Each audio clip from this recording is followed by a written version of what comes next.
Thanks for watching Living Local. So today is for all of you crime and investigative buffs. We are meeting with ex-FBI Special Agent Jim Furry.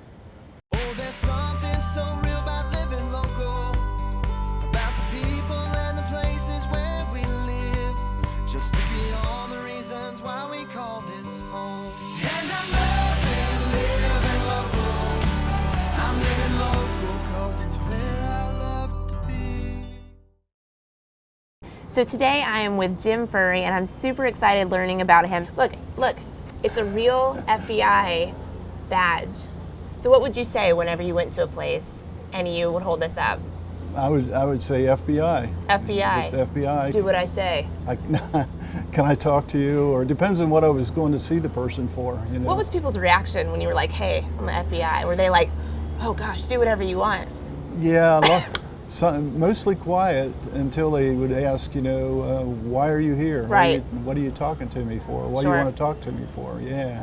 Well, Yeah. I'm so interested to get into your story, Jim, and Sure. and because we have you living here in Myrtle Beach. Who would have known? I'm glad we were able to dig you out of here. But I know we have a book that you've written that we'll kind of chat about in a little bit. But I wanted to kind of go over your journey of how you even became an FBI agent. Sure. My uncle was an FBI agent, so he called me back up and said, look, I can't help you as a special agent. You have to earn that on your own.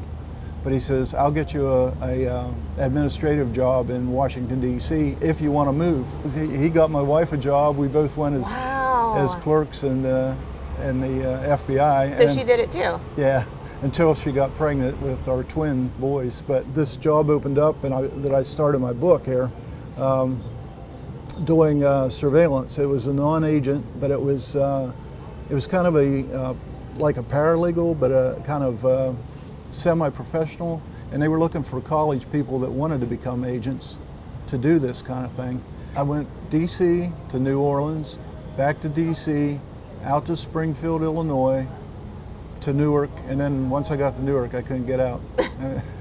And that's where you were doing the stuff you were just... I was doing mostly La Cosa Nostra, mob, and then when I became a supervisor, I did crimes against children, and Wow. World Trade Center, 9/11, I did that. FBI agents it's very stressful, it's a lot of pressure, and you work a lot of long hours.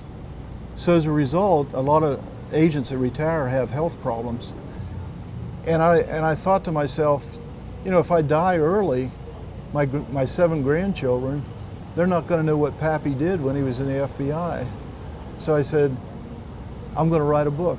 And it says that you were a farm boy in Pennsylvania, Yeah. and then you were conducting foreign counterintelligence surveillance in the 70s, Yep. and then training in Quantico to investigating the mafia.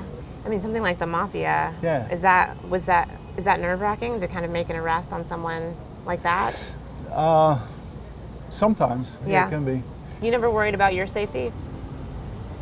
No, not really. No? The mob kind of had this unspoken, if they hurt an FBI agent, they were done, because the FBI would go after them with as many agents as it took. That's right. Well, I wish we could just sit here and kind of chat all day about all the different stuff you've done. I'm sure you just have a million stories in here, but that's what people have to buy the book for then, huh? That's right.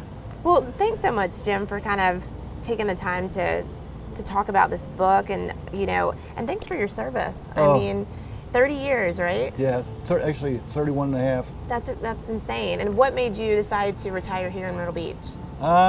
I was doing those consulting jobs all over the country, and in 2008, Ann, my wife, said, I'm not shoveling snow anymore. We're going someplace where we don't have to shovel snow.